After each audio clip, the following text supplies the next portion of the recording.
한 주간 잘 지내셨습니까? 네. 네, 잘 지내셨어요?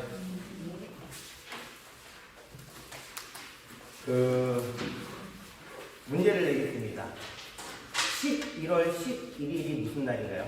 빼빼로데이. 맞아요. 빼빼로 받으셨나요? 네? 그냥 사서 먹었어요? 네. 자, 그러면 11월 10일은 무슨 날인지 아시는지요? 아무도 모르시나요? 11월 11일은 빼빼로데이고요. 11월 10일은 중앙암의 첫눈 온 날입니다. 중앙암의 첫눈이 내렸어요. 와, 대단하대요. 제가 이제 11월 8일에 여기 월요일에 수업을 하고서 이제 11월 9일날 여기 11월 8일에 비 내렸잖아요. 11월 9일에 모든 낙엽들이 다 떨어졌어. 그래가지고 제가요, 진짜 이 15kg 되는 송풍기를 메고서, 그러면 또 그거 가지고는 모자르니까 휘발유를 가슴에 또 안고서, 그리고 나서 이제 그걸 메고서 장작 2kg를 내려오면서 낙엽을 불었어요. 켜켜이 쌓인 낙엽, 잘 날아가지도 않아요. 그렇다면 2kg 내려갔다면 또 다시 2kg 올라가야죠. 4시간 동안 낙엽만 쓸고 있었어요. 그리고 나서 이제 온몸이 뻐근한 상태로 이제 다음날을 맞이했는데, 이런 맹걸요, 첫눈이 내리네요. 자, 그런데 그 모습들이 그렇게 나쁘지만은 않았어요. 몸이 힘들다고 해서 안 좋다 이런 건 아니었어요. 우리가 일상 속에서 그런 모습을 보면서 어떤 느낌이 드냐면은, 진짜 환상적으로 아름답다, 이런 생각이 들더라고요. 그리고 나서 물론 당연히 낙엽을 쓸 때는 어떤 생각이 들었는지 아세요? 이거 환장하겠네, 이런 생각이 들었어요. 자, 제가 이제 얘기를 해볼게요. 우리가 살아가면요, 일상이 환상적으로 보일 때가 있습니다. 그렇죠? 내 자신이 너무 행복할 때는 일상이 환상적으로 아름다워 보여. 하지만 그 일상이 어떨 때는 환장할 모습으로 보이게 됩니다. 그런 모든 것들이 다 우리의 의식작용, 마음작용을 통해서, 그리고 우리의 번뇌를 통해서 일어나는 일들입니다. 우리 시타르타테자께서 드디어 당신의 번뇌를 소멸하고 이 인류의 번뇌를 소멸하기 위해서 무엇을 하셨죠? 출가를 하셨어요. 그리고 수없는 수행을 하셨습니다. 이거 보겠습니다. 읽어볼게요. 독사가 물을 마시면 독을 이루고 소가 물을 마시면 젖을 이룬다. 지혜롭게 배우면 도리를 이루고 어리석게 배우면 생사를 이룬다. 어디에 나와 있는 글이냐? 개 표시막인 문이라는 글입니다. 여러분들 혹시 초발심 자격문이라고 들어보셨어요? 배우셨나요? 조금 배우셨나요? 네, 우리가 불교 입문 시간에 초발심 자격문을 조금 배울 수 있도록 그렇게 커리큘럼에 넣습니다. 그 중에 가장 먼저 진을 스님께서 말씀하신 개, 경계한다, 이렇게 교훈시키다, 질책시키다, 가르치다라는 뜻이에요. 표시막인이라는 건 누구냐면 이제 처음으로 공부하는 사람들, 출가해서 출가 수행자가 된 가장 초보 단계인 사람들에게 뭐하는 거죠? 훈책하고 가르치는 글을 모아둔 것이 무엇이다? 개, 표시막인 문입니다. 아주 좋은 내용이 담겨져 있어요. 독사가 물을 마시면 뭐가 된다고요? 독을 이룬대요. 소가 물을 마시면 무엇을 이룬대요? 젖을 이룬대요. 여러분들, 똑같은 물이에요.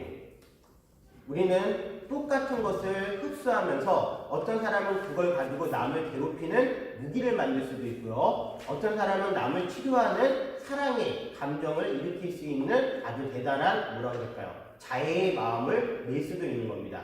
우리가 불교 공부를 배우면서, 우리가 부처님의 가르침을 공부하면서 항상 마음에 새겨야 될 것은, 이것은 남에게 무엇을 재단시키기 위해서, 남을 충책하기 위해서 우리가 공부하는 것이 아니라 내 스스로 어떤 마음? 바로 모든 사람들을 살릴 수 있는 자애의 마음을 공부하기 위해서 이 공부를 합니다.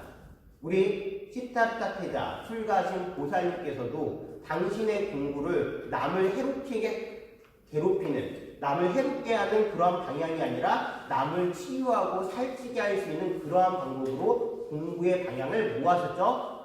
터나셨어요.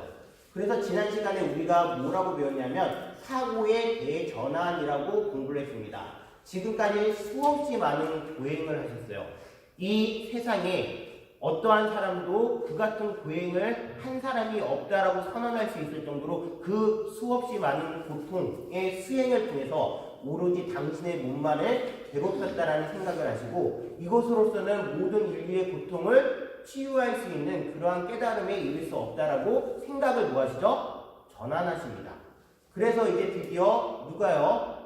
수잡다가 주는 우유죽을 드시고 몸을 회복한 다음에 솥바띠가 울리는 꾸사풀에 앉아가지고 소띠아가 울리는 꾸사풀에 앉아서 휘팔라 나무 아래 그늘 아래서 이제 드디어 선정에 드시는 장면까지 우리가 공부를 했죠. 그 다음 또 하나 공부를 했어요. 그거를 이제 정리를 해보도록 하겠습니다. 제가 갑자기 이 생각이 났습니다. 요게 우리가 이제 행자 때 출가하면은 이제 출가 행자 때 가장 먼저 배우는 책이에요. 요번에 이제 2021년 59기 행자님들이 수계교육원에서 수계를 받았어요. 9월달쯤에. 몇 분이 받으셨냐면 여행자 19분이 받으시고요. 남행자 48분인가 이렇게 받으셨대요. 숫자가 너무너무 줄어들었어요. 저 때 39기만 하더라도요. 여행자, 남행자 합쳐가지고 140명이 됐는데 이제 완전으로 반이 줄어들어가지고 70명이 됐습니다. 이유가 뭘까요? 그리고 예전에 그리고 한 10 몇 기 때는 한 200명에서 300명이 이제 행자님이 계셨대요. 왜 출가자 인원수가 계속 줄까요? 여러 가지 이유가 있을 겁니다. 저는 이제 생각을 했을 때 불교계에서 좀 잘못한 것도 분명히 있다라고 봐요. 스님들의 행태가 좋지 않았기 때문에 그런 비춰주는. 그런데요, 출가할 분들한테는 그런 모습이 그렇게 보이지가 않아요. 출가할 분들한테는 어떤 모습만 보이죠? 내 마음에 괴로움들만 보여요. 그렇기 때문에 출가를 하게 되는 거거든요. 그렇다면 괴로움이 없어져서 출가를 안 할까요? 괴로움이 없어져서 출가를 안 할까요? 아니에요. 제가 봤을 땐 분명히 스마트폰 때문에 출가를 안 합니다. 진짜예요. 왜 그러냐면 우리 이 많은 분들이 30, 40대 많은 분들이요. 괴로움이 있으면 뭐하죠? 그냥 스마트폰 들고서 멍하니 유튜브 보고 그 다음에 무슨 마켓 들어가서 쇼핑하고 이러한 모든 것들로 그냥 쾌락적인 걸로 다시 전환을 하기 때문에 출가할 사람들이 점점 줄어들고 있다고 봐요. 하지만 욕망으로서 욕망은 치유되지가 않아요. 괴로움을 잠시 묻어둘 뿐이에요. 우리가 지난 시간까지 배웠던 거 정리해 보도록 하겠습니다. 서가열의 살상성도 8가지 모습으로 부처님의 인생을 그려봤는데요. 첫 번째, 보솔레이상 공부했죠. 보솔레이상 하면 무엇이 떠올라야 되죠? 보솔천, 그 다음에 마야부이, 흰 코끼리 이런 것들이 떠올라야 됩니다. 자, 두 번째, 비랑강생상에서는 무엇을 공부했죠? 윤빈이 문산, 그리고 아기 부처님이 사방으로 몇 발자국? 7발자국 걸으시면서 천상천하, 유화, 복존, 3계 계고 여기까지 공부를 하셔야 돼요. 기억은 이 정도는 하셔야 돼요. 시험은 안 보지만 천상천하, 유화, 복존 여기까지는 모든 사람들이 다 알아요. 자, 그렇다면 불교대학에 다니고 있는 우리들이라면 뒤에 것까지는 알아야 되겠죠? 3계 계고, 아당, 안지. 3계, 모든 세계가 바로 고통 속에 빠져 있으니 아당, 안지. 내가 마땅히 그것을 성황케하리라 라고 선언을 하십니다. 이해하셨죠? 다시 한번요. 3계 계고, 아당, 안지. 자, 그 다음에 이제 사문유관상. 동서남북 내 눈에서 여러 가지 모습을 보시죠. 생로병사, 즉 괴로움의 모습을 보신 다음에 마지막 본문에서 출가 사문을 보시면서 어떻게 번뇌를 이제 해탈시킬 수 있는지에 대한 해답을 얻으시는 것이 바로 사문 유관상입니다. 이제 출가하려고 이제 속세를 떠나서 출가 수행자로서 살려고 마음을 먹고 있을 때 네 번째 유성 출가상입니다. 드디어 부인 야소다라에게서 누가 태어나나요? 누가 태어나나요? 라울라 아들이 태어납니다. 그 라울라의 태어나는 모습을 보고서 사랑하는 모든 가족들을 남겨두고서 드디어 카필라와토, 당신이 평생 동안 살았던 그 땅을 떠나서 이제 드디어 사문의 길, 출가 수행자의 길로 나아가게 됩니다. 삭발하는 의식도 지난 시간에 보셨죠? 자, 그 다음에 이어서 다섯 번째, 우리가 무엇을 공부했죠? 설산수도상이라고 하지만 설산이라는 것은 그냥 비유적으로 아주 험한 곳에서 수행을 하셨다 이런 거지만 실상으로는 부처님께서는 수행을 하시기 위해서 위쪽으로 가시지 않고 남쪽으로 계속 내려오셨어요. 즉 위에 추운 장소 히말라야 산맥으로 가신 게 아니라 아랫마을로 쭉 내려오셔서 사문들이 가장 많이 활동을 하고 있는, 그래서 육사외도라고 했죠. 부처님 외에 가장 유명한 외도, 즉 불교 외에 학문을 공부하고 있는 어떤 종교 집단들을 만나게 돼서 여러 가지 학문적인 대립을 하신다라고 얘기했어요. 육사외도에 대해서 공부했습니다. 그것이 어느 나라에서 마가다국이라는 곳에서 이루어졌다라는 거예요. 그 당시에 마가다국은 누가 통치를 하고 있었죠? 빈비사라 왕이, 다들 오늘 첫 시간인가요? 네, 공부하고 계시죠? 네. 빈비사라 왕이 통치를 하고 있는 마가다국에서 여러 사문들을 만납니다. 왜 마가다국이냐? 그 마가다국은 상업이 발달하고 드디어 경제적으로 발달을 하다 보니까 도시국가가 형성이 되고 그 도시국가에서 왕권을 지지하기 위해서 기존의 세력들인 바람과 대항할 수 있는 사문들의 세력이 막 늘어난다라고 얘기했어요. 그 사문들 중에서 불교도 신흥으로 새롭게 일어나는 어떤 사문의 집단입니다. 이해하셨나요? 네. 그 빈비사랑이 부처님의 후원자가 돼서 가장 먼저 부처님께 기증한 사원의 이름이 무엇이다? 무엇이다? 중림정사. 시험에 한번 봐야 될까요? 네, 중림정사라는 거 기억하시기 바랍니다. 자, 그런데 그렇게 공부를 열심히 하시면서도 불구하고 답이 내려지지 않았어요. 우리가 부처님의 여정을 보면 카필라와토를 지나서 내려오면서 어떤 분을 만났다? 박과라는 분을 만났다. 그분으로부터 어떤 것을 공부했느냐 보면은 바로 몸을 괴롭히는 육체적인 부행수행을 보고 거기에서 반대를 하시죠. 이것으로서는 깨달음을 얻을 수가 없다. 왜 그것이 바로 천상세계에 태어나기를 원하는 수행 방법이었으니까. 그 다음에 또 어떤 분을 만나게 되죠? 묻다가 라마푸타 라는 분을 만나게 돼요. 그분의 공부를 통해서도 이것을 윤회를 계속 반복할 수밖에 없는 그런 공부라는 것을 아시고 떠나게 되죠. 그런 다음에 또 내려와가지고 또 누구를 만나냐? 알라라 깔라마라는 분을 만나게 돼요. 그분의 공부 또한 윤회를 반복하는 공부뿐이었어요. 결국엔 어떤 스승도 없어요. 오로지 이제 고사님 혼자서 이 길을 뚫고 나가셔야 돼요. 그래서 먼저 당신의 몸을 좀 혹사시키세요. 왜냐? 모든 욕구를 끊어버리기 위해서. 욕구를 가지고 있는 이상 번뇌로부터 벗어날 수 없다라고 생각을 하셨기 때문에. 그래서 호흡에 대한, 우리 숨에 대한 멈춤, 그 다음에 음식에 대한 멈춤, 이런 것으로서 아주 극심한 고통을 느끼면서 수행을 하시지만 그것은 방법이 아니라는 것을 아시고 드디어 어디로 가신다? 보드가야, 네란자나 강이 있는 그곳으로 가셔서 누가 주시는 수자따가 올리는 우유죽을 묶어서 이제 나무 아래, 그늘 아래서 뭐 하시죠? 선정해 두셨어요. 그게 거기서 이제 마라라는 분이 나와서 우리가 부처님과 싸우는, 보살님과 싸우는 내용을 지난 시간에 공부했죠. 자, 이제 여기까지 다 정리됐어요. 와, 정리하기 어려웠어요. 공부하기면 공부할수록 정리 시간이 좀 길어집니다. 그냥 계속 반복을 해야 되니까. 자, 그러면서 우리가 이런 걸 공부했습니다. 3명의 여인이 나와요. 그 세 명의 여인이 누구냐면 바로 왕 타순, 마라의 세 딸이에요. 그 세 딸의 이름이 무엇인지 불러주세요.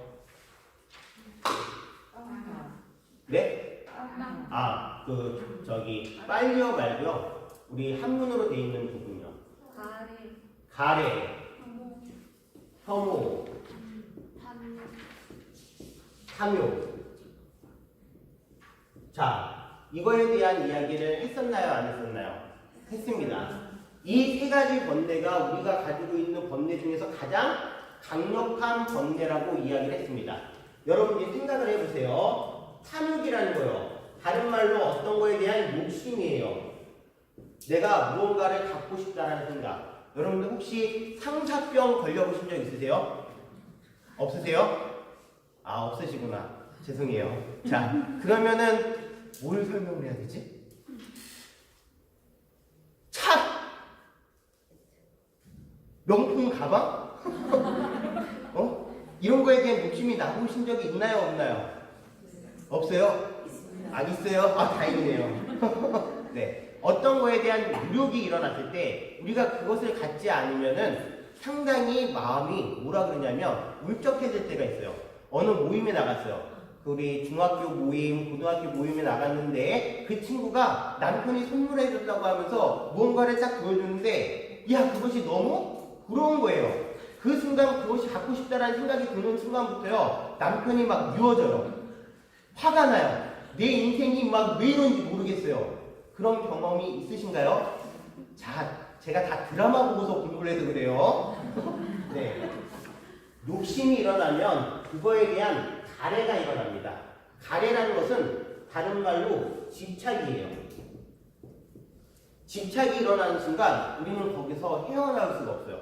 앉으나 서나 그 생각뿐이 안 나요. 그런가요? 안 그런가요? 그걸 가질 때까지요. 하지만 그거 가지면요, 별거 아니에요. 또 다른 거에 대한 또 무엇이 일어나죠? 욕심이 일어나요. 그리고 또 그 욕심을 못 채우면 집착이 일어나요. 이것이 우리의 삶의 반복이에요. 아이에 대한 욕심이 일어나고 그거에 대한 집착이 일어나고 또 아이가 좋은 학교 들어가면요, 좋은 직장에 대한 욕심이 일어나고 그거에 대한 집착이 일어나고 그 다음에 또 나이가 차면요, 시키고 싶은 욕심이 일어나고 집착이 일어나고 이게 끊임없이 반복이 돼요. 자, 그런 다음에 또 무엇이 있죠? 혐오요. 이게 한번 일어나면요, 아주 무서워요. 제가 어떤 사람이 미워지기 시작했어요. 그러면 그 사람이 하는 행동 하나하나가요, 희한하게 다른 사람 눈에는 걸리지가 않는데 내 눈에는 다 뭐 하는 거예요? 걸리는 거예요. 내 눈에는 다 미워 보이는 거예요. 아무리 좋은 일이 막 있더라도요, 걔 얘기만 들으면, 걔 얼굴만 한번 보면요, 하루 종일 막 기분이 안 좋아요. 자, 그러면 그 혐오에 대한 무엇이 일어나죠? 집착이 일어나요. 그 집착이 나를 계속 괴롭혀요. 이것이 우리에게 있어서 가장 끊을 수 없는 번뇌예요. 그런데 보살님께서는 이 번뇌를 다 어떻게 하셨다? 물리치셨어요. 자, 여기까지 이해되셨나요? 자, 그런 다음에 아주 중요한 단계가 옵니다. 이제 보살님께서 드디어 선정에 드셔서 우리가 선정의 단계를 공부했죠? 초선정을 공부했고요. 첫 번째 선정. 기억나시나요? 6차 재정이라고 해서 선정의 9가지 단계에 대해서 공부를 했습니다. 그 중에 초선정이 있었고, 2선정이 있었고, 3선정이 있었고, 4선정에 드셔서, 네 번째 선정에 드셔서, 이제 무엇을 생각하시느냐, 이런 생각을 하세요. 괴로움에는 분명히 무엇이 있을 것이다? 원인이 있을 것이다. 괴로움에는 분명히 무엇이 있을 것이다? 원인이 있을 것이다. 지금 다 우리 부처님 보살님께서 무엇을 끊으시려고 그래요? 괴로움과 그 번뇌를 끊으시려고 노력하는 거예요. 그렇다면 병을 알기 위해서는 그것을 원인을 살펴봐야 되겠죠. 여러분들, 제가 배가 막 사르르르르르 아파요. 그게 분명히 원인이 있을 거예요. 내가 뭘 잘못 먹었나? 하면서 뭘 먹었는지 생각을 해보면 알겠죠. 아, 라면을 잘못 먹었구나. 그러면은 이제 라면을 좀 끊어야 되겠죠. 밀가루 알러지가 있을 수도 있으니까. 그래야지만 무엇을 할 수 있죠? 치료를 할 수 있습니다. 그렇기 때문에 괴로움의 원인에 대해서 살펴보세요. 그 원인에 대해서 살펴보기 위해서 무엇을 하시느냐? 아, 과거 전생의 나의 모습이 어떠한 모습이었는지 살펴보셔요. 아, 예전에는 이런 모습으로 태어났고, 예전에는 저런 모습으로 태어났고, 아, 몇겁 전에는 이런 모습으로 태어났기 때문에 나의 괴로움이 그런 것이구나라는 그 원인을 살펴보는 숙명통을 얻으세요. 무엇이요? 숙명통이요. 원인을. 아, 우리 보살님들의 과거 전생은 어땠는지. 옛날에 그 카카오톡 어플 중에 전생을 알아보는 어플이 있었어요. 기억나세요? 생년월일 집어넣으면요. 전생이 나와요. 저희 전생을 한번 봤거든요. 뭐라고 나왔냐면 유럽의 마부였대요. 마차를 끄는 마부요. 그런데 어떤 한 아리따운 여인을 태우고 가다가 도적대를 만났는데 그 도적대가 아리따운 여인을 괴롭히려고 하는 순간 그 도적대와 맞싸워가지고 물매를 맞아 죽었다 라는 전생이 나오더라고요. 그 복덕으로 스님이 됐는지도 모르겠어요. 단지 맞은 얼굴로 태어나서 문제지만 네. 숙명통을 얻었다고 합니다. 자, 그리고 나서 이제 드디어 괴로움의 원인을 봤으면 괴로움에 무엇이 있죠? 결과가 있을 거 아니에요. 아닌가요? 괴로움에 결과가 있을 거예요. 그 결과가 전생에 어떠한 모습으로 살았기 때문에 이번 생에는 이런 모습으로 태어났구나. 전생에 저렇게 복덕을 많이 쌓았기 때문에 이번 생에 참 좋은 삶을 살고 있구나. 저번 생에 진짜 악한 일을 많이 했기 때문에 지금 이런 모습을 갖고 있구나 라고 하는 무엇을 얻었다?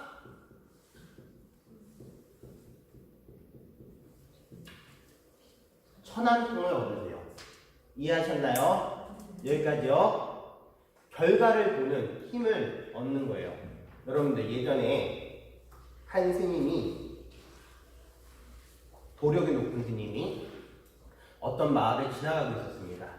근데 거기에 한 양반네와 하인이 얘기를 하고 있는 거예요. 무슨 얘기를 하고 있냐면 양반이 하인한테 가서 이제 알아보라고 합니다. 야, 너 앞 동네에 최진사가 극락에 갔는지 지옥에 갔는지 한번 알아보고 오라. 그러면은 다 갔다 오더니 최진사는 지옥에 갔는데요? 라고 얘기를 하는 겁니다. 자, 그러면 저기 김판댁 집에 가가지고 김아무개 씨가 어떻게 극락에 갔는지 지옥에 갔는지 알아보라고 하고 옵니다. 그러면 이제 하인이 갔다가 와서 네, 김모시기는 극락에 갔는데요? 라고 얘기를 하는 겁니다. 도력이 높은 스님도요, 그것을 알 수가 없는데 너무 신기해가지고 그 양반한테 물어봅니다. 아니, 도대체 어떤 공부를, 어떤 수행을 하셨길래 그것을 알 수 있습니까? 극락에 가는지 지옥에 가는지. 스님 그렇게 쉬운 걸 모르세요? 동네 가가지고요 사람들이 야, 최진사 잘 죽었다, 그는 꽃이다, 그 지옥에 떨어질 거야 라고 얘기하면 분명히 지옥에 가게 돼 있습니다. 근데 김아무개 씨 집에 갔더니 저렇게 진짜 선한 사람이 이렇게 일찍 죽어서 너무 안타깝다, 극락에 갈 거다 라고 하면 그 사람은 극락에 갈 것입니다 라고 얘기합니다. 우리 모두가 알 수 있는 내용이에요. 이해하셨죠? 자, 그런 다음에 이제 결국에는 이러한 모든 것들은 무엇을 통해서? 괴로움의 소멸을 통해서 벗어날 수 있다.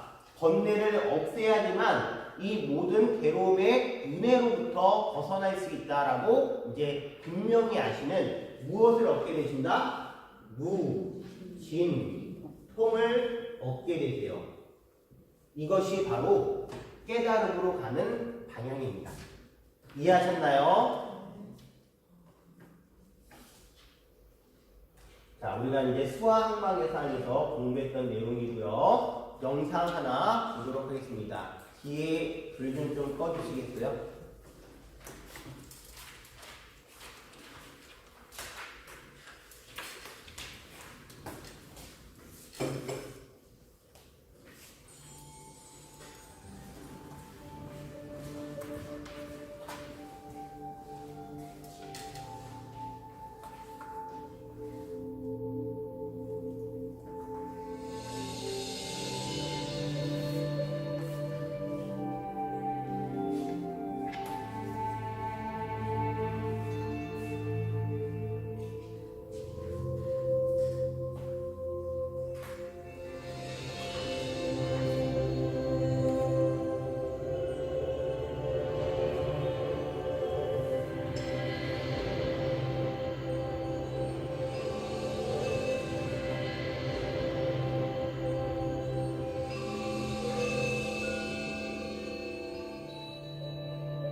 잎새는 해와 달과 별들이 다 들어있다. 해가 없다면 이 잎은 존재할 수 없다. 구름이 없다면 비도 없을 거다. 비가 없다면 이 잎새도 없다. 대지와 우주, 시간과 마음이 모두 이 안에 들어있다. 이 잎새가 그러하듯이 나 역시 태어난 적이 없다. 다 출현했습니다. 따라서 우린 절대 죽을 수 없다. 다 사라질 겁니다. 온 우주가 서로 연결되어 있다. 차이가 없다. 모두 동일한 자연의 환경입니다. 이 잎은 나다. 모두 다.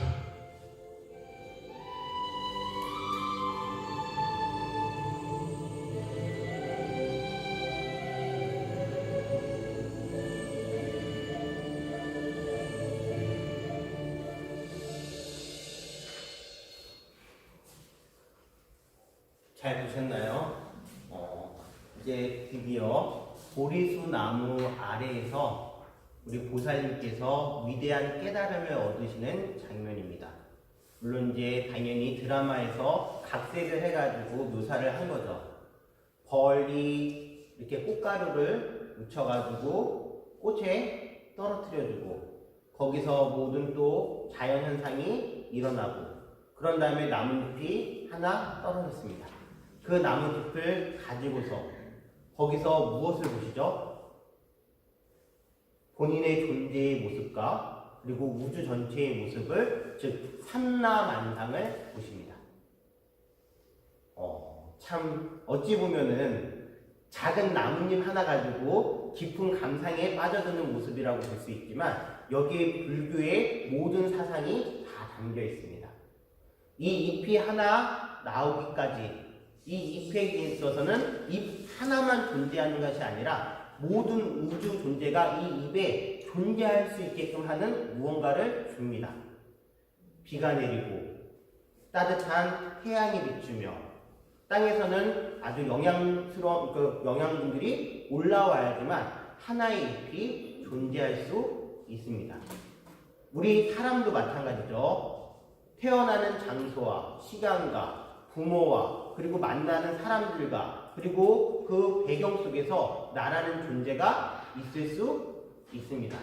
나라는 사람은 그냥 혼자 있는 것이 아니죠. 만약에 저가 혼자 있다면 제가 어떻게 된다면 걱정할 사람이 아무도 없겠지만 제가 만약에 어디가 아프면은 당장 여러분들이 저를 걱정해 주시나요? 내가 만약 외로워 자 그렇게 다 함께 연결되어 있는 존재라는 겁니다. 그것을 불교에서는 무엇이라고 얘기하느냐? 바로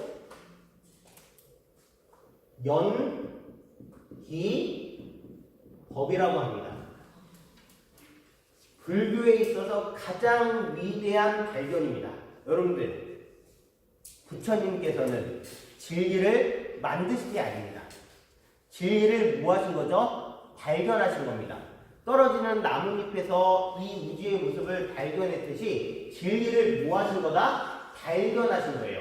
발견한 거랑 만든 거랑은 다른 겁니다. 만든 것은 없는 것을 만든 것이고 발견은 뭐 한 거죠? 있는 것을 직접 보시고 그것을 깨달으신 거예요. 따라서 진리는 만들어지신 것이 아니라 원래 이 세상에 존재하는 겁니다.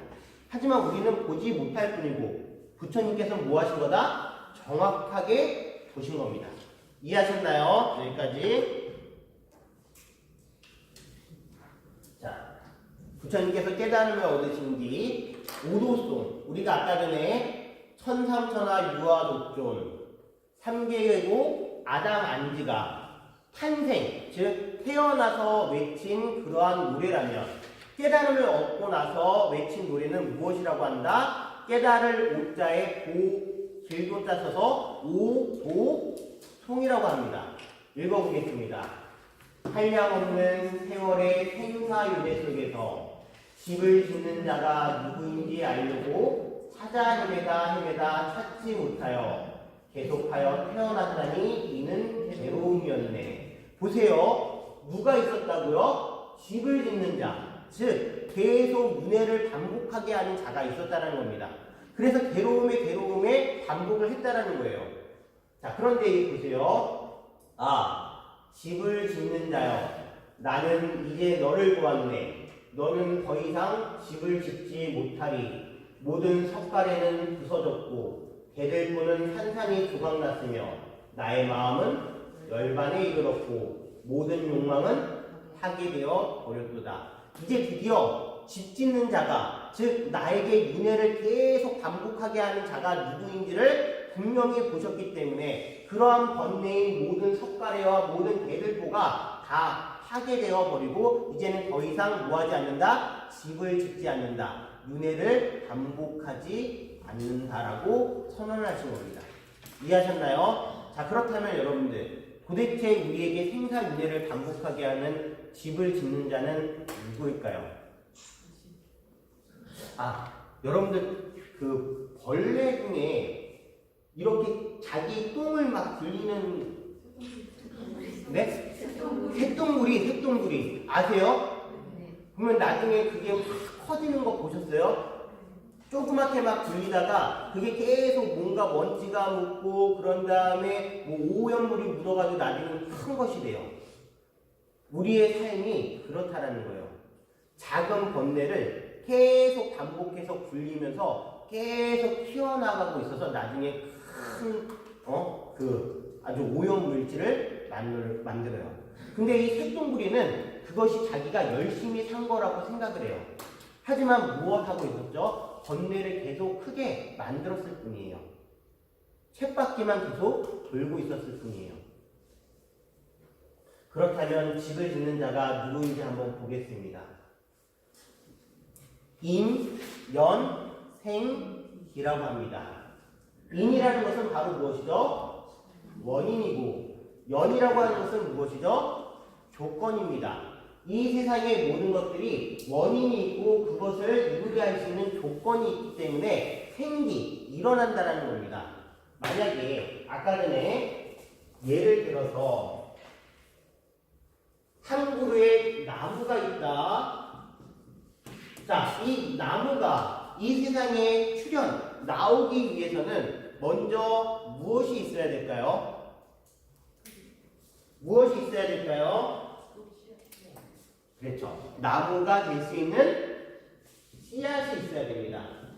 그 씨앗을 우리가 뭐라 그런다? 인이라는 겁니다.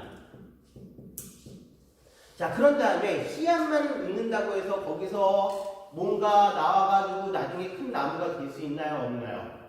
절대로 될 수가 없습니다. 거기엔 무엇이 있어야 되죠? 바로 아주 양질의 좋은 땅이 있어야 될 겁니다. 땅만 있다고 되나요? 축축한 무엇이 있어야 되죠? 물이 있어야 되고요. 수분이 있어야 되고요. 그 다음에 또 물만 있으면 되나요? 햇빛이 어느 정도 잘 비춰줘야죠. 햇빛이요. 이런 모든 조건들, 기후 조건이 맞아야지만, 토양과 기후 조건이 맞아야지만 나중에 무엇이 된다? 나무가 됩니다. 이 땅, 물, 햇빛 등을 뭐라 그런다? 조건이라고 하는 연이라고 합니다. 이해하셨나요? 자, 그렇기 때문에 한번 생각을 해보세요. 우리에게 무언가 화가 있다면요. 화에 무엇이 있을까요? 씨앗이 있습니다. 그리고 그 씨앗을 화로 키울 수 있는 무엇이 있죠? 조건들이 막 생겨나는 겁니다. 그런가요? 안 그런가요?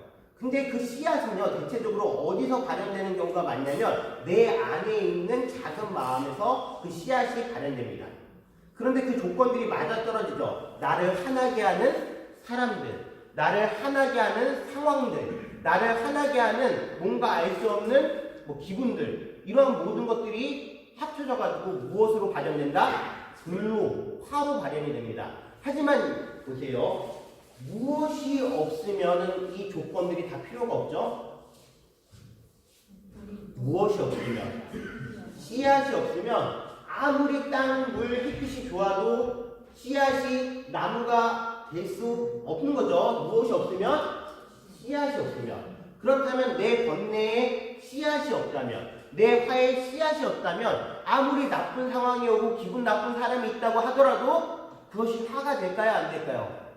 화가 되지 않아요. 씨앗이 없으면요.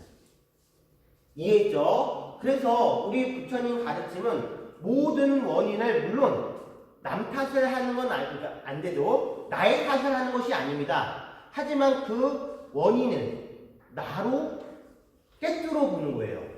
나에게 있어서 어떤 원인이 있기 때문에 그 조건들이 만나들어서 이제 어떠한 현상들이 일어난다라고 보는 겁니다. 이해하셨나요?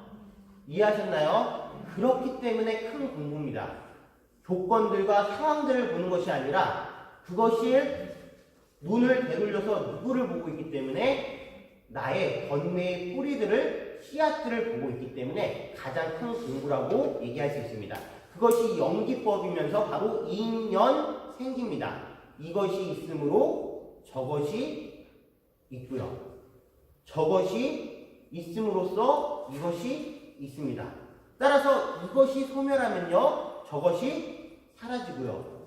저것이 소멸하면 이것이 사라지게 되어 있습니다.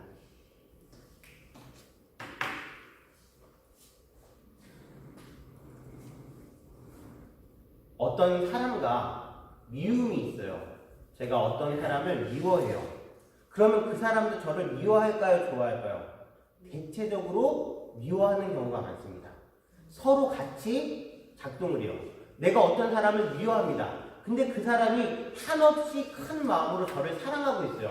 그러면 그 미움이 사라질까요? 안 사라질까요? 결국에는 사라지게 되어 있습니다. 왜냐? 한쪽이 작동을 하지 않기 때문에요.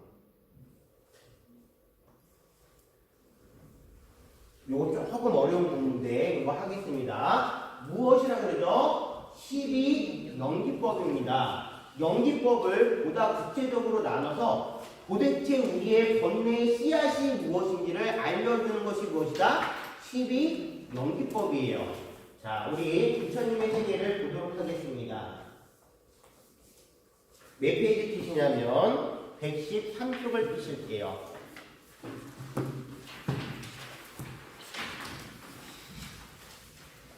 찾으셨나요? 여기는 아주 중요한 내용입니다. 너무너무 중요한 내용입니다. 113쪽에 제가 읽어보겠습니다. 천인들과 보살들의 찬탄을 받은 부처님은 보리수 아래에서 7일 동안 움직이지 않은 채 해탈의 즐거움을 누리셨다. 며칠요? 7일요. 와, 우리요. 여러분들 성경 읽어보셨나요? 안 읽어보셨나요? 성경에 보면 창세기라는 부분이 있습니다. 창세기는 어떤 부분이냐면 하나님께서 이 우주를 창조하신 내용이 나와요. 1일째에는 어떤 것을 만드시고 2일째에는 어떤 것을 만드시며 그리고 마지막에 7일째에는 뭐 하셨다? 뭐 하셨다? 뭐 하셨다? 쉬셨다. 휴식을 취하셨다. 그래서 일주일에 일요일이 무슨 날? 쉬는 날이라고 부르는 거예요. 그래서 교인들은 9일 매주 일요일 되면 어디 가는 거예요? 교회 가는 거예요. 자, 그런데 우리 부처님께서는 7일을 또 7번 반복하셔요. 당신이 깨달음을 얻으신 뒤에 7의 며칠? 49일 동안 당신이 깨달은 내용을 다시 한번 점검을 하셔요. 이해하셨나요? 네. 이것을 음미하시면서 그 법락을, 즉 법의 즐거움을 느끼시는 거예요. 너무나 큰 발견이고 너무나 큰 깨달음이고 그리고 정리할 시간이 필요하셨기 때문에 며칠요? 7의 49일. 우리 불교에는 49일이 매우 중요해요. 영가님이 돌아가시면 49제를 해요. 7, 7에 49일. 일주일마다 한 번씩 제를 지내요. 다 연관이 있는 내용들이에요. 이해하셨나요? 자, 7일 동안 움직이지 않은 채 해탈의 즐거움을 누리셨다. 마지막 밤이 끝날 무렵 부처님은 일어나는 것을 일어나는 그대로. 이 말 진짜로 어려운 말이에요. 이 세상에요, 우리가요, 일어나는 일들을 그냥 일어나는 그대로 바라볼 수 있고, 사라지는 그것을 사라지는 그대로 바라볼 수 있는 사람이 있다면 그분은 이미 뭐 하신 분이에요? 깨달으신 분이에요. 우리는 어떤 일들이 일어나면 자기 생각이 막 들어가요. 그래서요, 한 10명한테 같은 일이 똑같이 벌어졌어요. 똑같은 상황 속에서. 똑같이 벌어졌는데 저마다 나중에 보면 하는 말이 다 틀려요. 왜냐? 저마다의 생각이, 저마다의 번뇌가 함께 들어갔기 때문에. 이해하셨나요? 여러분들 혹시 3년 전이었나? 4년 전이었나? 경주에서 크게 지진 났던 거 기억하셔요? 그때 대구 계셨어요? 대구 계셨죠? 진동이 크게 느껴졌었죠? 우리 여기 법당에 부처님도 크게 한번 흔들렸다가 기도하시는 스님이 깜짝 놀랐대요. 저는 그날 어디 있었게요? 저는 그때 경주 동대대학원 기숙사에 있을 때였어요. 평상시에는 불광사에서 자다가 그날 수업 강의 숙제가 있어가지고 숙제하려고 기숙사에 있었는데 그날 그 일이 벌어진 거예요. 게다가 더더군다나 너무나 힘든 상황이었어요.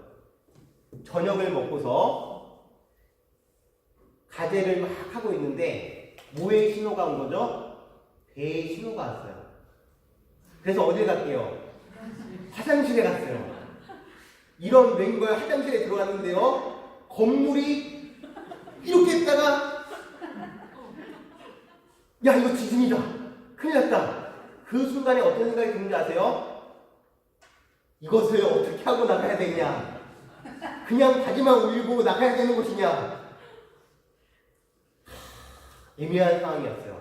죽더라도 발견됐을 때 너무 창피할 것 같아요. 밖에 나왔더니 기숙사에 있는 학생들 다 뛰쳐나왔죠. 거기에 저희 사제 동생 2명이 공부하고 있었어요. 핸드폰을 막 해가지고 막 해도 전화가 안 돼요. 그래가지고 기숙사를 막 달려 들어가지고 사제 2명을 막 데리고서 차에 태워가지고 대구 쪽으로 막 도망쳐 나오는데 이런 웬걸요, 땅이 이거 흔들려가지고요, 차가 막 흔들리는 거예요. 억지로 가지고 대구까지 왔는데요, 진짜 이 젊은 우리 사제들은요, 다르긴 다르더라고요. 저 생각을 하나도 안 했대요. 저만 그들을 생각했던 거예요. 그리고 나서 이제 그 친구들을 데리고서 이제 잘 고사에 도착해가지고 이 불광사에 잤는데 그 후로 3개월 동안요, 가만히 앉아있어도요, 땅이 흔들리는 듯한 느낌이 드는 거예요. 뭐가 생긴 거죠? 트라우마가 생긴 거예요. 이것은 제 개인적인 경험으로 인해서 저에게 생긴 현상이죠. 아마 그때 전국에 있는 모든 사람들한테 얘기를 들어보면 똑같은 현상을 겪었겠지만 다 다른 이야기들을 할 거예요. 그만큼 우리는 일어나는 대로 일어날 수가 없어요. 저마다 개인적인 사정이 들어가기 때문에. 이해하셨나요? 그런데 일어나는 대로 일어나는 걸 보실 수 있는 분은 일체 종지, 즉 모든 이들의 생각을 다 알 수 있는 분과 똑같은 거예요. 자, 읽어보겠습니다. 이거는 같이 읽을게요. 아주 중요합니다. 별표를 5개 치세요. 만약에 시험을 본다면 여기서 나올 겁니다. 이것이 있으므로 저것이 있고, 이것이 왜 저 혼자 있나요? 네, 이것이 있으므로 저것이 있고, 이것이 일어나므로 저것이 일어난다. 이것이 없으므로 저것이 없고, 이것이 사라짐으로 저것이 사라진다. 자, 아주 중요한 부분입니다. 사실 그대로 알지 못하는 무명으로 인해, 무명이 무엇이다고요? 사실 그대로 알지 못하는 거예요. 그 무명으로 인해 가장 작은 씨앗인 첫 번째 씨앗인 무명으로 인해 무엇이 일어난다? 행이라는 것이 일어나는데요. 그 행이 어떤 뜻이냐? 의욕을 일으키고 조작하는 행위라고 나와 있어요. 따라서 행이라는 것의 개념은 무엇이다? 의욕을 일으키고 조작하는 것을 뭐라 그런다? 행위라고 합니다. 그 의욕을 일으키고 조작하는 행으로 인해 무엇이 일어난다? 식이 있다. 자, 그러면 식이라는 것은 무엇이다? 뒤에 나오죠. 분별하는 인식작용인 식을 통해서. 자, 식은 무엇이다? 분별하는 인식작용을 얘기합니다. 그 식으로 인해 무엇이 있다? 명색이 있다. 자, 그렇다면 명색은 무엇이냐? 바로 관념과 물질, 관념과 물질인 명색으로 인해 무엇이 또 있다고요? 유깁이 있다. 그렇다면 유깁이라는 것은 무엇이다? 외부 대상을 받아들이는 무엇으로 인해? 유깁으로 인해 무엇이 있다? 촉이 있다. 자, 그런 다음에 그 촉은 무엇이다? 외부 대상과 만나는 촉으로 인해 무엇이 있다? 수가 있다. 자, 그러면 수라는 것은 무엇이다? 좋고 싫은 느낌인 수로 인해 무엇이 있다? 애가 있다. 자, 애타는 욕망인 무엇으로 인해? 애로 인해 이제 무엇이 있다? 시가 있다. 자, 그런 다음에 치라는 것은 무엇이다? 고집하고 집착하는 치로 인해 무엇이 일어난다? 유가 있다. 삼계를 윤회하는 존재인 무엇으로 인해? 유로 인해 이제 무엇이 있다? 행이 있다. 태어남인 무엇으로 인해? 생으로 인해 이제 늙음, 죽음, 슬픔, 눈물, 고통, 근심, 갈등이 한꺼번에 있게 된다. 이와 같은 괴로움의 무더기가 모두 일어나는 것이다. 자, 그렇다면 12연기의 의미는 무엇이다?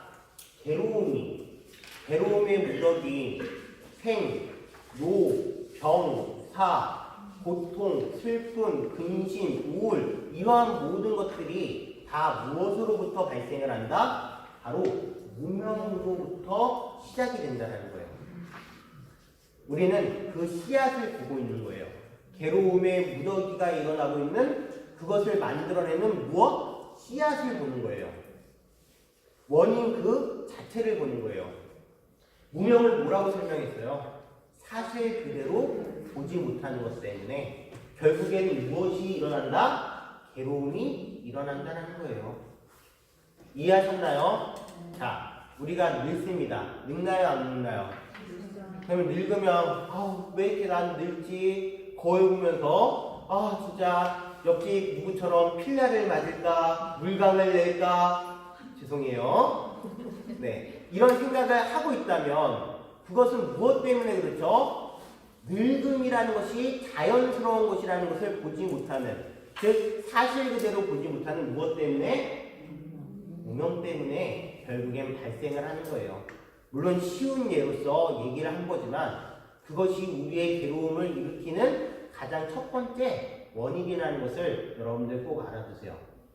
그 사실 그대로 보지 못하는 것 때문에 막 의욕적인 것을 일으키는 행을 만들어내고 분별을 일으키고 그리고 관념과 물질을 만들어내며 유깁이라고 하는 것은 무엇이냐면 받아들이는 6가지 감각기관을 얘기해요.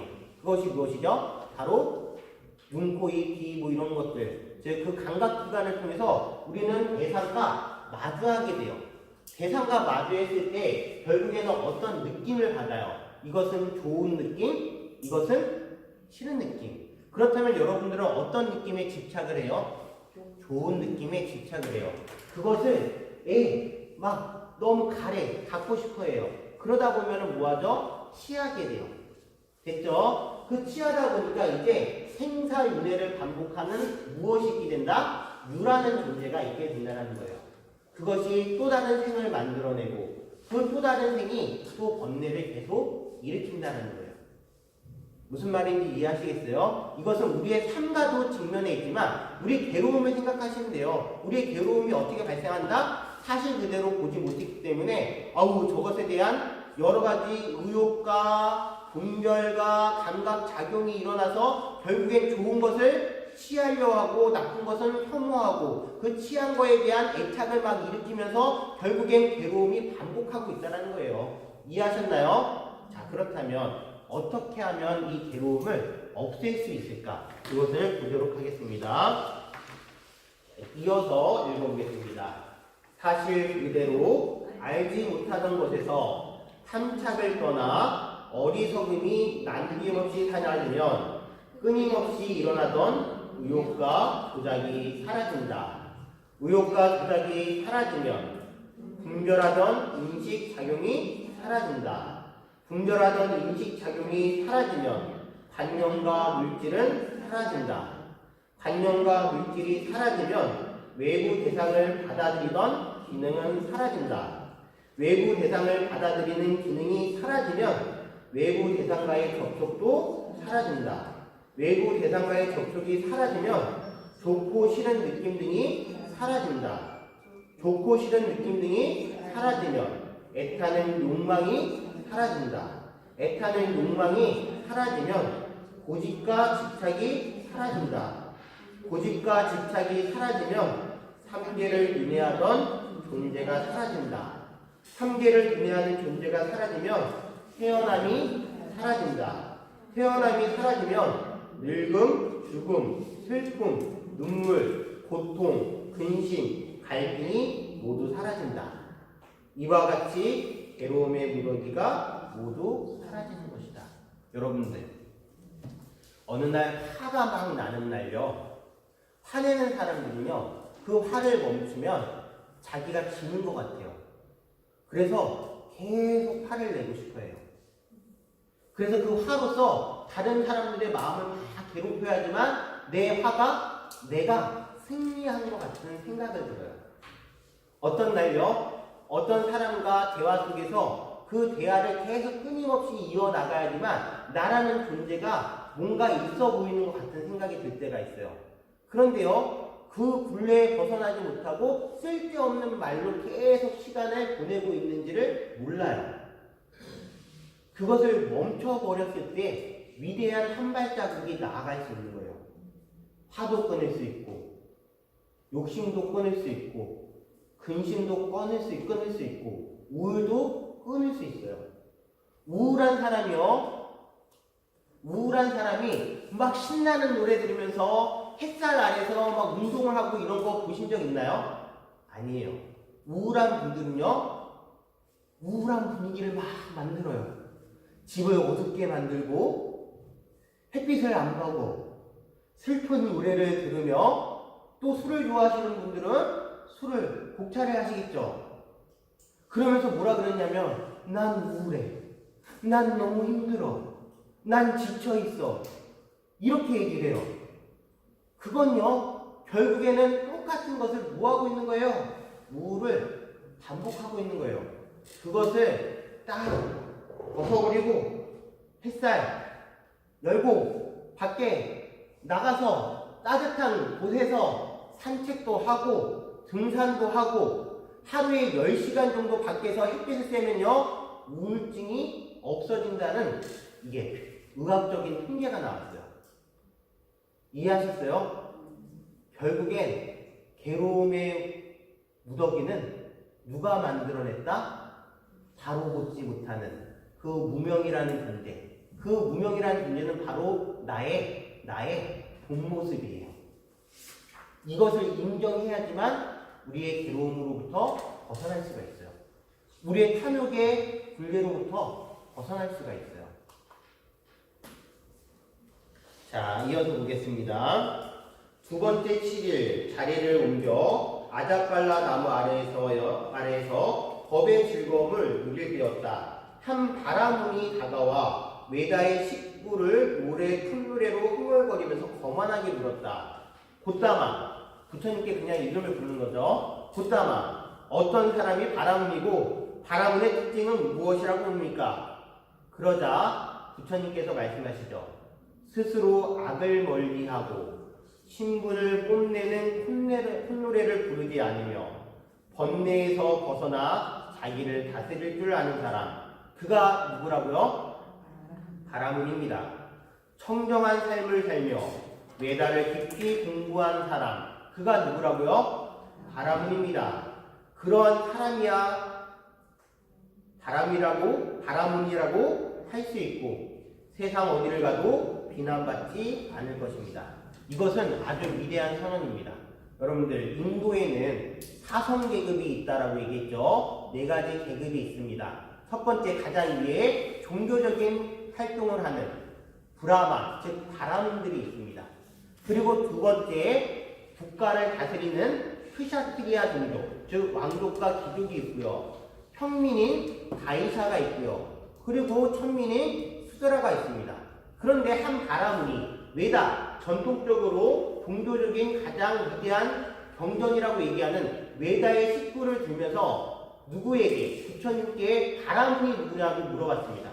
그때 부처님께서 바라문은 태어난 걸로 이루어지는 것이 아니라고 선언하는 겁니다. 가장 위대한 계급인 바라문은 태어나는 그 계급에 따라서 태어나는 것이 아니라 뭐하는 분? 자기를 청정히 하고 수행을 열심히 하고 번뇌를 끊는 그러한 분들이야말로 누구라고? 바라문이라고 이야기할 수 있다라는 겁니다. 이해하셨나요? 우리 그런 거 있어요. 옛날에 영화가 있는데요. 그 막 양복 뉴욕 양복 입고 그 다음에 막 우산으로 막 돌리고 신사들이 나와가지고 막 첩보 싸움하고 기억 안 나시나요? 거기 양복점이 나오는데 그 양복점에 이런 게 그 대사 중에 이런 게 나와 있어요. 매너가 신사를 만든다. 그 영화 제목이 무엇이죠? 하여튼 그런 영화가 있습니다. 자, 그런데 중요한 거예요. 바로 사람의 행위가 계급을 만든다라는 거예요. 이해하셨나요? 네. 자, 그 다음에 이어서 볼게요. 4번째 7일 나오죠. 갑자기 2번째 7일에서 3번째 7일 안 나왔어요. 그럼 저 3번째 7일은 무엇을 하셨냐면 포행을 하셨어요. 이렇게 유행을 걸으시면서 당신의 법락을 즐기셨어요. 자, 그런 다음에 4번째 7일 마라, 즉 마왕 파순, 그 번뇌의 우두머리가 나타나서 다시 나타나 부처님께 속삭였다. 세존이시여, 길고 긴 세월 보행하다 부처님이 되셨으니 이제 편히 어디에 드시라고요? 단열반이요. 요 개념을 잘 아셔야 돼요. 부처님께서 깨달음을 얻으신 그 해탈은 열반이라고 표현해요. 근데 반열반이라는 것은 반쪽 열반이 아니에요. 무슨 열반? 완전한 열반을 반열반이라 그래요. 그 완전한 열반은 육신을 버리는 것을 반열반이라 그래요. 즉 고통의 근원인 육신조차 버리는 것을 무엇이라 그런다? 반열반이라 그러는데 부처님께서는 언제 반열반을 드시냐? 당신의 나이 83 때 반열반에 드셔요. 이해하셨죠? 자, 이제 편히 반열반에 드소서. 지금이 바로 그때입니다. 부처님 반열반에 드소서. 부처님 반열반에 드소서. 부처님이 마라에게 말씀하셨다. 마라여, 그대는 열반의 뜻을 잘못 알고 있습니다. 혹시 그대는 중생을 교화하지 않고 침묵하는 것을 열반이라 생각하는 것은 아닙니까? 더 이상 아무것도 하지 않고 죽음을 맞이하는 것을 열반에 드는 것이라고 생각하는 것은 아닙니까? 말하여 일체 중생이 아직 나의 법 가운데서 이익을 얻지 못했는데 그대는 왜 나에게 단열반에 들라고 하십니까? 자, 부처님께서는 당신의 발견한 진리를 모든 인류에게 보여주고 싶으셔요. 그런데 다시 5번째 일주일이 지나가고 6번째 일주일이 지나가고 마지막 7번째 일주일이 즉 49일째가 되는 날이었어요. 당신의 법을 다 음미하다 보니까 야, 이거 진짜로 대단한 거긴 하지만 욕심에 빠져있는 사람들, 분노에 빠져있는 사람들, 어리석음에 빠져 있는 사람들이 이 내용을 듣고 이해할 수 있을까? 그리고 그것을 함께 실천할 수 있을까라는 회의를 느끼셔요. 여러분들, 우리가요, 불교에 기이한 지 꽤 됐죠. 그런데도 스님들이 법문할 때 뭐 욕심을 버려야 됩니다. 아유, 스님도 욕심 못 버리면서요. 화를 버려야 됩니다. 스님도 화내잖아요. 응? 왜요? 스님도 못하는 걸 우리한테 하라고 얘기해요 하면서 절에 다니시는 대부분의 분들이 사업 잘 되게 해달라고 다니시고 자식들 잘 되게 해달라고 다니시고 다 올바른 뭐 소원이라고 얘기할 수 있어요. 하지만 그것이 반복되고 커져버렸을 때 나중에 보면요, 절에 오래 다니실수록요 화가 더 많은 분이 계셔요. 화가 많은 분. 절에 오래 다녔는데 욕심으로 똘똘 뭉친 분이 계셔요. 그런 분들이 딱 눈에 보여요. 자, 그런데 이것은 불교 가르침을 잘못 공부하고 있는 거예요. 부처님은 진짜 많은 걱정을 하신 거예요. 내가 이렇게 올바른 법을 알려주더라도 계속 욕심을 내는 걸 반복하지 않을까? 내 말을 믿지 않지 않을까? 이런 걱정이에요. 그래서 진짜 그때 이 가르침은 여기서 끝내고 내가 반열반에 들어야 되겠다라고 생각을 하신 순간 갑자기 제석천이 탁 나타나요.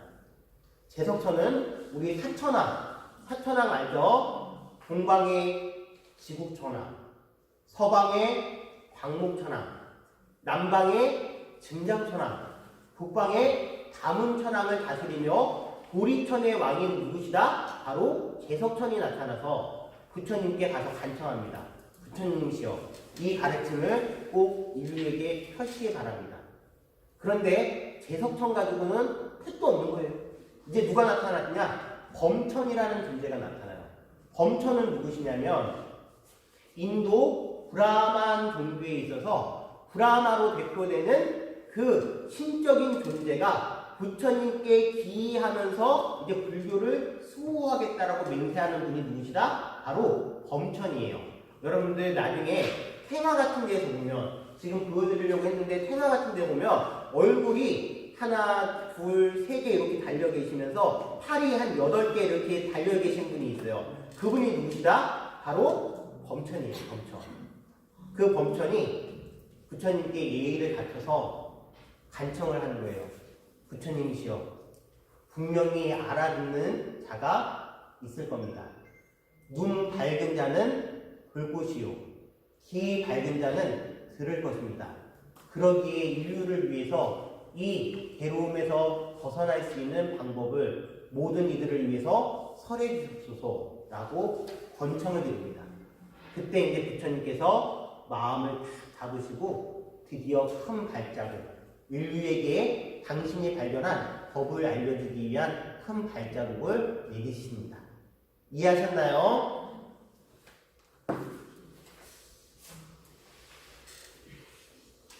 노건정법상이라는 내용이 이제 나오는데요. 이 노건정법상은 좀 공부하기에는 오늘은 조금 이제 시간이 너무 부족해서 다음 시간으로 넘기기로 하고요. 우선 노래 한 곡을 들어보도록 하겠습니다. 요건 노래 한 곡 듣기 전에 이건 해야 되겠습니다. 요건 더 안 하면 안 될 것 같아요.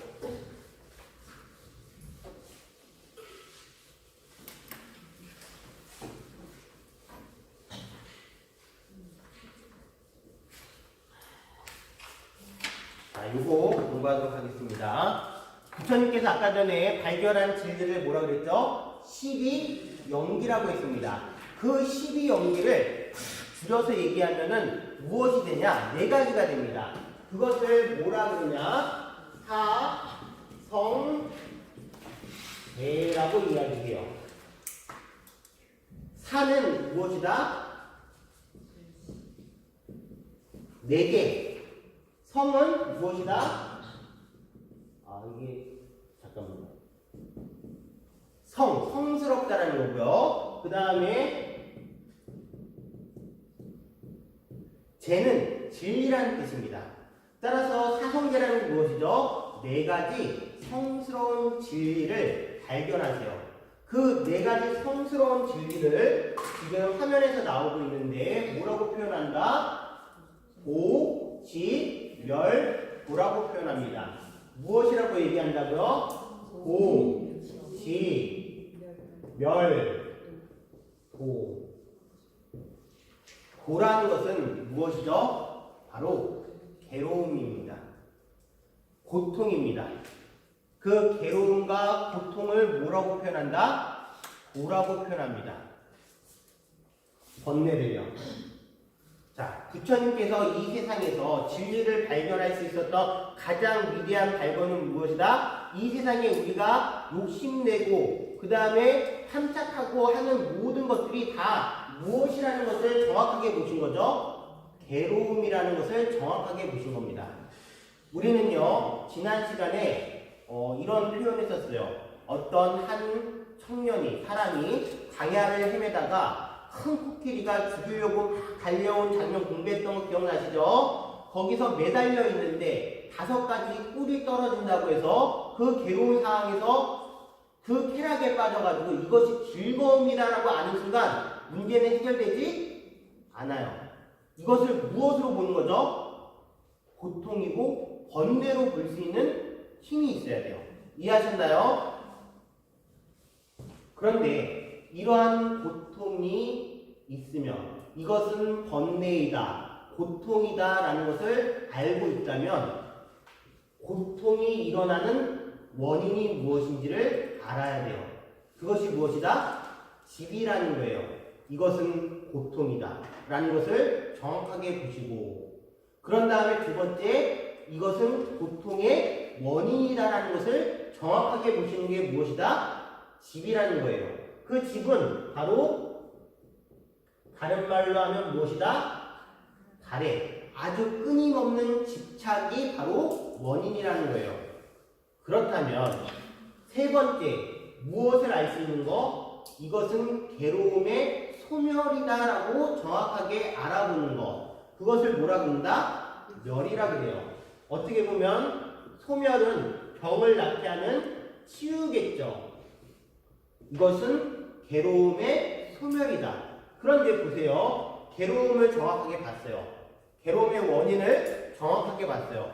괴로움의 소멸로 정확하게 봤어요. 그렇다면 괴로움의 원인과 괴로움의 소멸 사이에 괴로움을 치유할 수 있는 무엇이 있어야 되죠?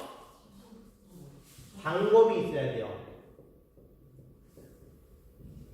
이것은 괴로움을 치유할 수 있는, 괴로움을 소멸시킬 수 있는 무엇이다?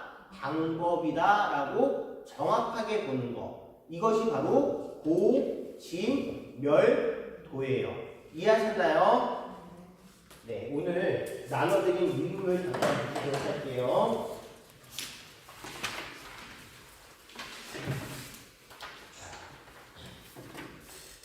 찾으셨나요? 네, 그 부분 글씨가 좀 작습니다. 내용도 많은데요. 제가 아주 중요한 부분만 좀 읽도록 하겠습니다.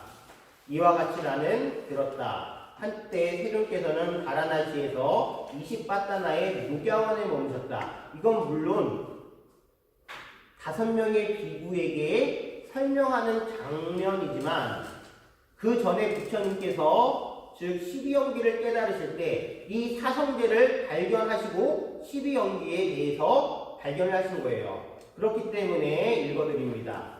거기서 세존께서는 오비구를 불러서 말씀하셨다. 비구들이여, 출가자가 가까이 하지 않아야 할 2가지 극산이 있다.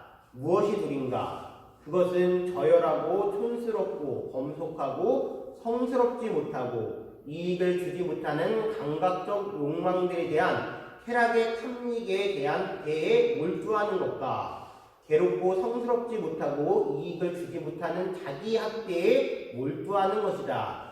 쾌락에 몰두하는 것, 쾌락을 탐닉하는 것도 극단이고, 그리고 자기를 학대하는 것도 극단이라는 거예요. 거기에는 깨달음이 없다라는 거고, 무엇이죠? 비구들이여, 이러한 2가지 극단을 의지하지 않고 열에는 중도를 완전하게 깨달았나니 이 중도는 안목을 만들고 지혜를 만들며 그리고 고요함과 세상의 지혜와 바른 깨달음과 열반으로 인도한도라고 말씀하고 계세요. 그런 다음에 7번째라고 되는 부분을 보겠습니다. 아니요. 자, 계속 읽을게요. 비구들이여, 그러면 어떤 것이 열애가 완전하게 깨달았으며 안목을 만들며 지혜를 만들며 고요함과 세상의 지혜와 다른 깨달음과 열반으로 인도하는 중도인가? 그것은 바로 8가지 구성요소를 가진 성스러운 도인이, 읽어보겠습니다. 바른 견해, 바른 사유, 바른 말, 바른 행위, 바른 생계, 바른 정진, 바른 마음 챙김, 바른 판매이다. 비구들이여, 이것이 바로 열애가 완전하게 깨달았으며 안목을 만들고 지혜를 만들며 고요함과 세상의 지혜와 다른 깨달음과 열반으로 인도하는 중도이다. 비구들이여, 이것이 괴로움의 성스러운 진리이다라고 뭐가 나오죠? 고성제가 나옵니다. 태어남도 괴로움이다. 늙음도 괴로움이다. 병도 괴로움이다. 죽음도 괴로움이다. 근심, 탄식, 육체적 고통, 정신적 고통, 절망도 괴로움이다. 싫어하는 대상들과 만나는 것도 괴로움이다. 좋아하는 대상들과 헤어지는 것도 괴로움이다. 원하는 것을 얻지 못하는 것도 괴로움이다. 요컨대 집착의 대상이 되는 5가지 무더기 자체가 괴로움이다. 라고 하면서 괴로움을 보시고, 그런 다음에 비구들이여, 이것이 괴로움의 일어남의 성스러운 진리로 집성제, 즉 집성제를 보십니다. 그것은 바로 무엇이니? 가래이니 다시 태어남을 가져오고 즐김과 탐욕이 함께하며 여기저기서 즐기는 것이다. 즉 감각적 욕망에 대한 가래, 존재에 대한 가래, 존재하지 않음에 대한 가래가 그것이다. 이것이 괴로움의 원인인 집성제입니다. 이어서 비구들이여, 이것이 괴로움의 소멸의 성스러운 진리이다. 그것은 바로 그러한 가래가 남김없이 빗발하여 소멸함, 버림, 놓아버림, 벗어남, 집착, 없음이 괴로움의 소멸의 진리인 고멸성제라는 겁니다.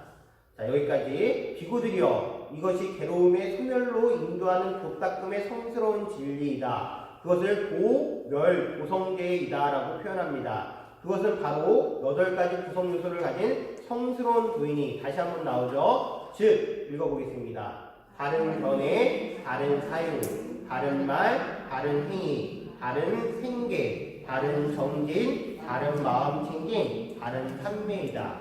자, 이 부분에 대해서는 우리가 다음 시간에 부처님께서 5명의 비구에게서 처음으로 설법하시는 노건 전법상에서 공부를 할 때 훨씬 더 자세하게 다룰 겁니다. 단지 오늘 우리가 알아야 될 건, 부처님은 괴로움을 정확하게 보셨고 괴로움의 원인을 정확하게 보셨으며 괴로움의 소멸을 정확하게 보셨고 그 소멸로 이끄는 무엇을 정확하게 보셨다? 방법을 정확하게 보셨다라는 거 여러분들 꼭 기억하시기 바랍니다.